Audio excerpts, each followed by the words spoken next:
कैसे हैं आप लोग। उम्मीद करता हूं कि सब मस्ती में होंगे। तो आज मैं जा रहा हूं फ्री वॉकिंग टूर लेने के लिए तिराना अल्बेनिया में, और मैं अभी लेट हो रहा हूं। 2-3 मिनट बचा हुआ 10 बजने में, जो कि ओपेरा हाउस के सामने से स्टार्ट होता है। मैं लगभग पहुंच गया हूं, बट पता नहीं, देखते हैं कि स्टार्ट हो गया कि नहीं हो गया, और पहुंच के बाद आपको अपडेट करता हूं।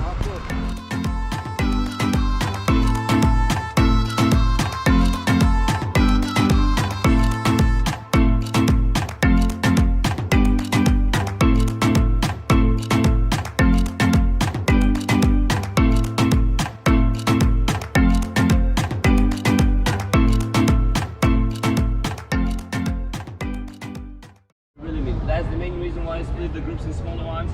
For every question you might have, feel free to ask me anything.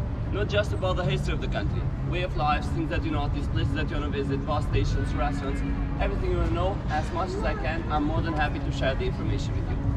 I want to say thank you for choosing us to visit the city. The tour is going to take around 2 hours. We'll try to cover what are the main attractions of the city, and we'll finish our tour next to the big green tower over there. That's less than 1 minute to walk. So you just walk on the main street and you are again right where we started in the main square. You know, I always say 2 hours, but then I'm an Albanian, I don't have to worry about the time, so you know. तो भाई finally मैं पहुंच तो गया हूं, और free walking tour start भी हो गया है, कुछ इंट्रोडक्शन भी हुआ है। और क्या डिटेल में बता रहे हैं भाई, जैसे मैं कुछ आपको बताऊं तो ये जो अल्बेनिया है, इसकी टोटल पॉपुलेशन 3 लाख की है, जो कि 3 करोड़ की है, और 1 मिलियन जो है वो यहाँ पे रहते हैं, वो भी तिराना कैपिटल में। और ये ज़्यादा पुराना नहीं है, इससे पहले जो स्टेट कैपिटल था वो था दूरेस। तो भाई काफ़ी इन्फॉर्मेशन मिल रहा है यहाँ पे। All the mosques and the churches. 80% of the beautiful mosques and churches of Albania got completely destroyed. The other 20% was used for other purposes, parts of culture, parts of sports, other stuff. One of the few ones who managed to survive, this one in here. The name of the mosque, Etembe Mosque. Etembe was the guy who built it, so in the end they named it after him. काफ़ी detail में ये बता रहे हैं कि भाई इसकी history क्या है। और अभी हम लोग जा रहे हैं बंकर के पास, जो कि पता नहीं हर जगह पे बंकर बना हुआ है, और इतनी डिटेल में इंफॉर्मेशन दे रहा भाई, और सब चीज़ याद रखना और बताना यार बस की बात नहीं है। फिर भी जितना पॉसिबल हो रहा है मैं कोशिश करूँगा आपको बताने के लिए, क्योंकि बहुत डीप में जा रहे हैं यार, उतना याद रखना पॉसिबल नहीं है।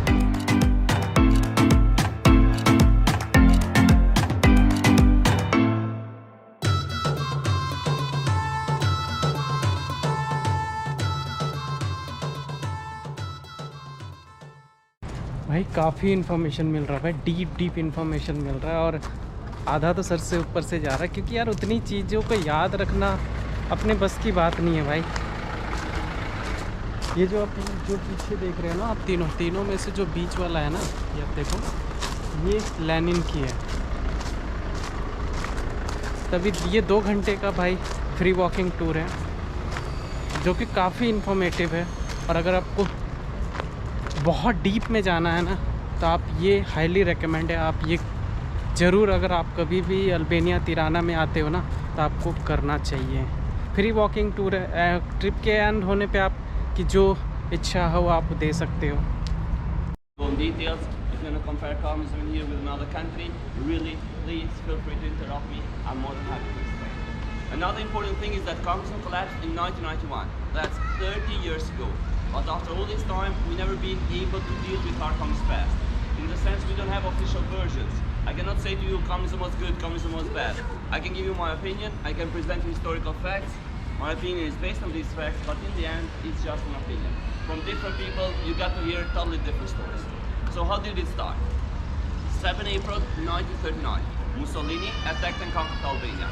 Kings of left, so legally speaking, nobody is fighting to protect this country. All the borders. Nobody's allowed to come in, nobody's allowed to leave the country. From 1945 till 1991, we've been transformed into a big prison. भाई यहाँ पे guide ने 10 minute तक continuously बताया भाई अपनी history. भाई आधा से ज़्यादा तो ऊपर से उड़ गया नहीं समझ भाई, इतना याद रखना पॉसिबल नहीं है भाई, कि इतने सारे हिस्ट्री बहुत डिफ़िकल्ट है। अगर आपको डीप में जाना है ना, डेफिनेटली मैं रेकमेंड करूँगा कि आप ये फ्री वॉकिंग टूर ज़रूर लें, आपको काफ़ी इन्फॉर्मेशन मिलने वाली है। ओ भाई यहाँ पे क्या सीन बना हुआ है यार।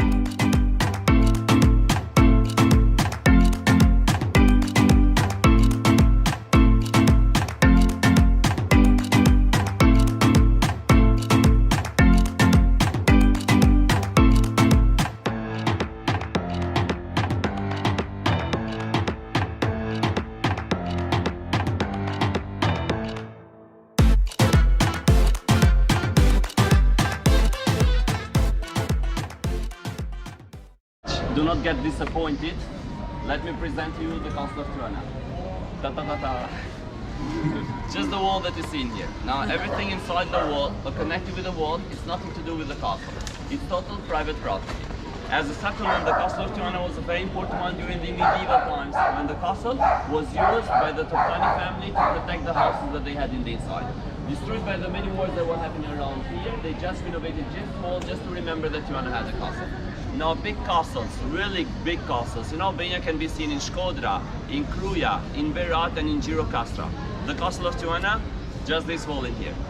So Toptani family, after communism collapsed, got the land back and they built the modern castle, the big shopping mall that you see over there. They are also the rightful owners of the inside of the wall, of the land inside the wall of the castle. So in that corner, they built it a very nice area with bars, restaurants and souvenir shops. That's how the Albanians discovered that Tirana had a castle, you know, by visiting the bars in the inside. It's actually a very nice area. We will walk in and see it's a mix of bars, restaurants, souvenir shops. They have traditional food, they have Albanian wines, some very nice souvenir shops. They even have a sushi restaurant. I don't know how good sushi might be in Albania, but if you want to try it on your own risk, the castle. तो भाई ये है जो पीछे देख रहे हो, ये है तिराना कैसल, जो कि ख़त्म हो चुका है लगभग और अभी बार और रेस्टोरेंट में कन्वर्ट हो गया है। और गार्ड के अकॉर्डिंग आउटसाइड के कंपेयर में इनसाइड के कैसल में सबसे एक्सपेंसिव आपको बार एंड रेस्टोरेंट मिलेंगे, जो कि अभी हम लोग सारे अंदर जा रहे हैं।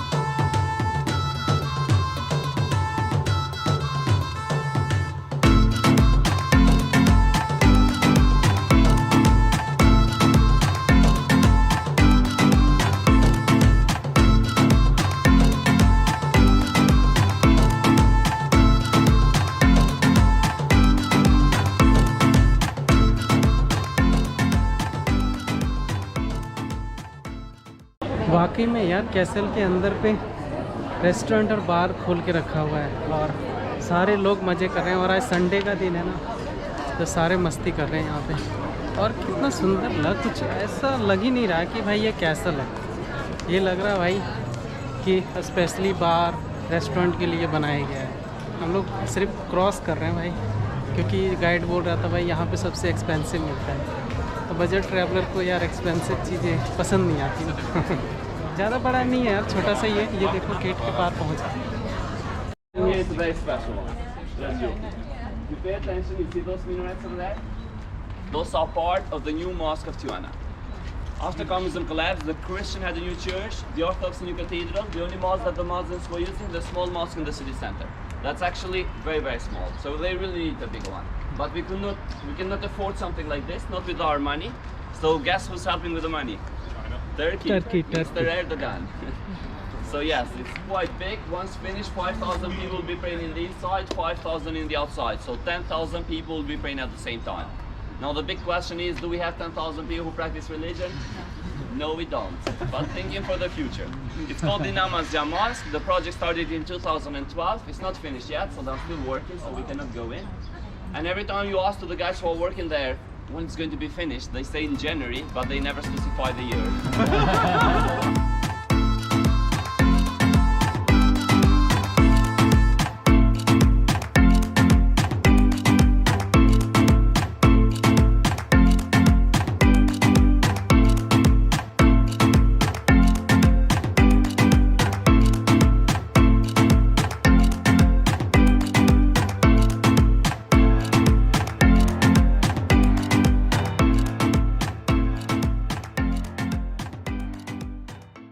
भाई अभी हम लोग जा रहे हैं एक पिरामिड में। यार मुझे पता नहीं था कि तिराना में पिरामिड भी है भाई, ये तो अलग सीन है। और ये भाई अल्बेनियन इसको रिवर बोलते हैं, रिवर तो मुझे लग नहीं रहा, मुझे नाला लग रहा है। तो अभी हम लोग जो नेक्स्ट स्टॉप है वो है पिरामिड, तिराना में पिरामिड। वाह, अब वहाँ जाके पता चलेगा। हो रहा है कंस्ट्रक्शन अभी चल रहा है, तो देखते हैं कि क्या सीन बनता है वहाँ जाके, पिरामिड का कैसा व्यू मिलता है। Let's see.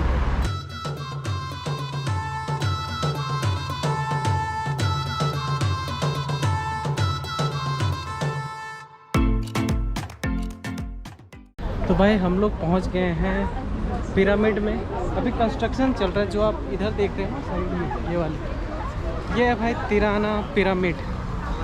भाई मैं देख पा रहा हूँ कंस्ट्रक्शन चल रहा है, अंदर नहीं जा सकते भाई, शायद ये रिनोवेट होने में थोड़ा टाइम लगेगा। देखते हैं गाइड क्या बताता है।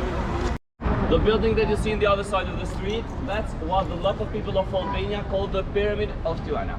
In 1985, Hoxha died. The other leader, Aliya, designed and built this as a museum dedicated to him. So the official name of the building, the Museum of Enver Hoxha. But looked like a pyramid-shaped building, so the local people of Tirana started to call it the Pyramid, the Pyramid, the Pyramid.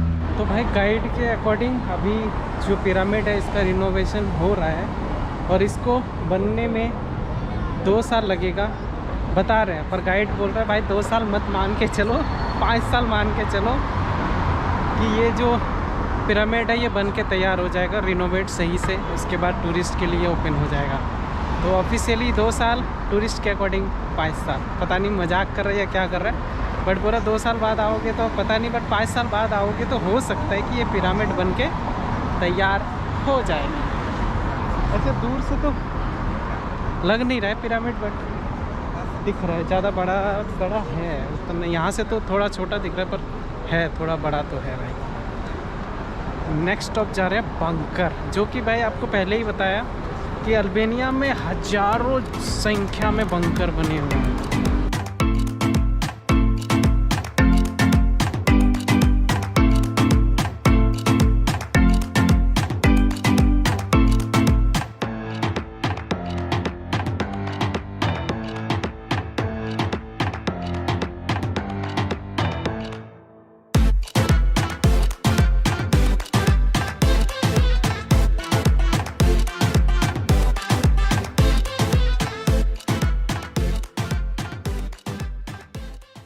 In 1963, Albania accused the Soviet Union for not being a real communist country. Tensions were high. We nearly started the war. Now imagine a war between Albania and the Soviet Union. I'll say a 5-minute war. So our generals wanted to be ready in case of a fight. So they started to build this. All the ice, 1 layer of concrete, 1 layer of metal. Prefabricated, so produced in a factory. After that, they would be put in the original location by the Albanian army. So 2 people would go in the inside. They'll shoot the enemy through the small windows. The back door was for supplies, ammunition and everything. Of course, they were never used for a fight. It's 175,000 of them all over the country. So the generals would say to the soldiers, if we have to fight US and the whole Soviet Union at the same time, we were ready to fight and beat them all. All the block area were based in this project. 12 villas dedicated to the 12 most important families. So the big apartment buildings, they're all new, all built after communism collapsed. Our leader never owned anything like private properties. Everything he used was state property. The trick, only he could use them. So he dies in 85. His family lived in here till 91. After 91, they were removed. The house is state property. State keeps it clean, but no use for it. I guess finally, very important for the Albanians, the one, the only, the original. KFC. I like to call it capitalist fried chicken. KFC is the first chain of food to come in here. We have no McDonald's, no Starbucks, no Pizza Hut. Burger King made it 4 years ago, but KFC is the first one.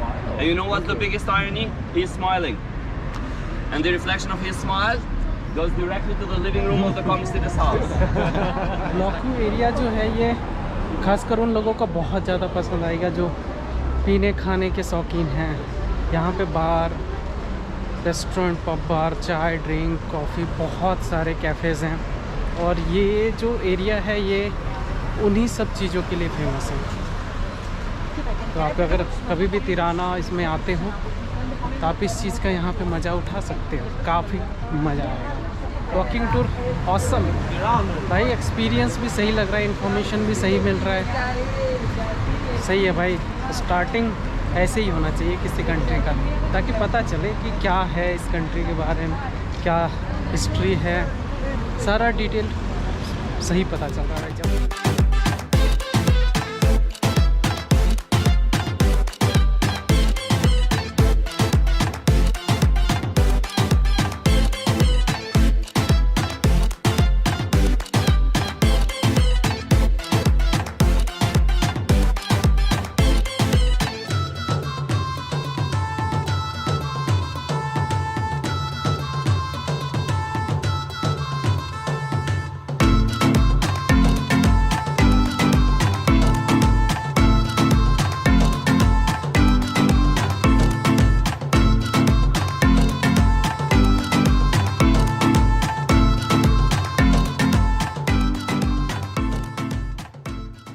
That we see in the behind, this is the Orthodox Cathedral.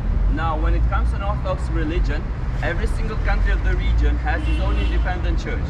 So even us, as Albanians, we have the Albanian Orthodox Church, meaning that the leader should be local and the prayer should be in the local language. But when it comes to money to build the church that is in here, all the churches, starting from the Greek up to the Russian one, they all have used money and donations to build this one. Open to the public in 2014. The name of the church is the Resurrection of Christ Cathedral. Now we'll go in the inside. Pictures are allowed, just make no flash. Make sure no flash. Decorations are really impressive. They're not finished yet. They're still working in the inside, but it's really beautiful. Especially the mosaic that covers the roof. It's called the Almighty Christ. It's a handmade mosaic, and it took 3 years to finish that one.